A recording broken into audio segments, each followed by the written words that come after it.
Crazy God story.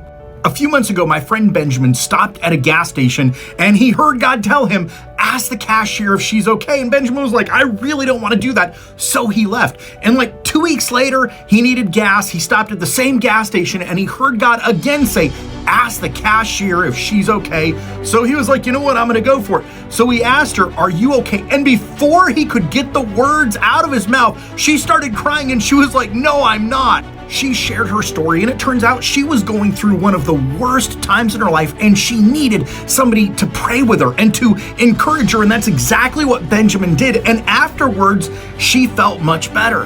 Afterwards, Benjamin told her, 2 weeks ago, God told me to ask you if you were doing okay. She was like, 2 weeks ago, I was doing great. I didn't need you until today.